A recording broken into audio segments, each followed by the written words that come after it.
In this study, we are comparing a constant order policy and the dynamic ordering policy with regarding the perishable fresh produce inventory in a retail outlet. So when it comes to this constant order policy, what we are doing is we are ordering a constant amount routinely. In here, we order a constant amount. The two orders are placed every hour. So likewise, we place a constantly routinely we order. So when it comes to dynamic ordering, what we do is we always check whether the what is the inventory level. So in this case, the inventory level is down to 0. So when we place an order of 1000 to achieve the order up to level, and then we add that order quantity to the existing inventory level. Likewise, the round is going. So like here, what we do is we check whether the inventory level is less than or equal to a particular reorder point. If it is less than, what we do is we put an order until we achieve the order up to level of 1000. So once we calculate the ordering quantity, we can add that into this. Likewise, routinely this process is going. So let's consider about this constant ordering policy model. So when we modeling this one, we started with order arrival. So as we told earlier, the orders are arrived in a constant manner. So once the order is arrived, what we do is we add that quantity into the inventory level and we update the inventory level. So the next thing is we have to verify whether enough amount of quantity is available on the display quantity. In this case, we check whether the on display quantity is less than 80. The 80 is our point. So if it is less than, what we do is we have to refill the on display quantity by using this inventory. So we check whether the 200 is the maximum on display quantity. That means we can have only 200 units.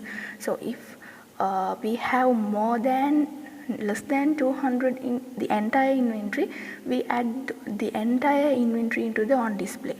So if we have more than 200, we fully fill the on display by using 200 units. So likewise, we fill the on display as much as possible.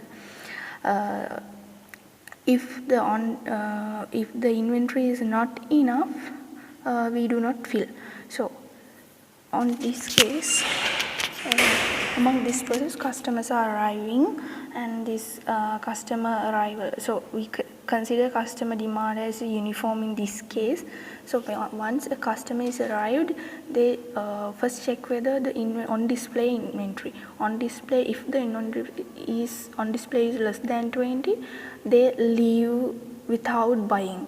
That means the first impression is bad. They think that the available food is old. Therefore, it is considered as a lost sales. So we calculate the lost sales by adding that demand into the existing lost sales, and we add one customer to number of lost customers. On the other hand, if the inventory is having enough amount of units, the customer decides to buy. If the quantity is, the demand is greater than the inventory available, they have to think twice. So then they have to check whether they buy or not the existing amount. If the existing amount is enough, they will buy it. The last sale is the less amount. The customer, the other thing is if they do not like to buy the existing amount, it is considered as a lost sales. A customer will be lost there. Likewise, we have to check the display quantity. If the displayed quantity is greater than the customer demand, we have to adjust the display inventory level and the entire inventory level in this particular case. If the display inventory is less than the demand, we first issue the display inventory. The display inventory becomes to 0 in this particular case, and because we are using the first in first out methodology. So likewise, ultimately we calculate the costs available, and let's run the simulation. So we speed up the simulation to get quickly the results. So you can see the 5 KPIs that I considered here.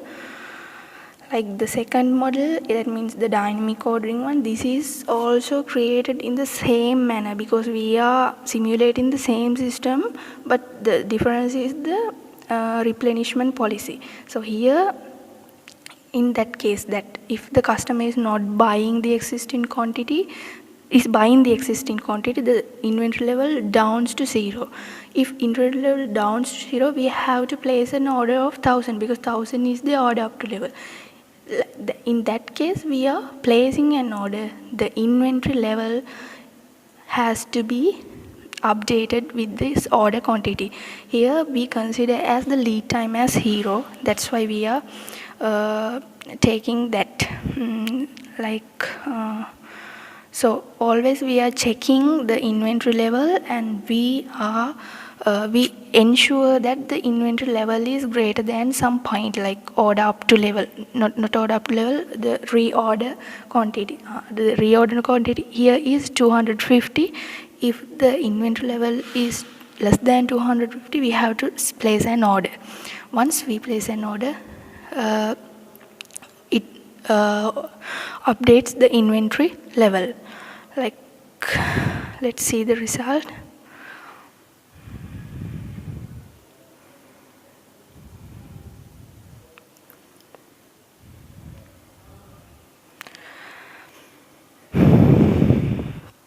Here we can see the results, the KPIs that I considered there. Let's compare those results. Here, see the always the display inventory is updated. So here, see, deterioration cost has reduced, the reorder cost, holding cost has reduced, lost sale cost has reduced, the number of customers lost has reduced. The only thing that increased is ordering cost. That is because we have to order constant.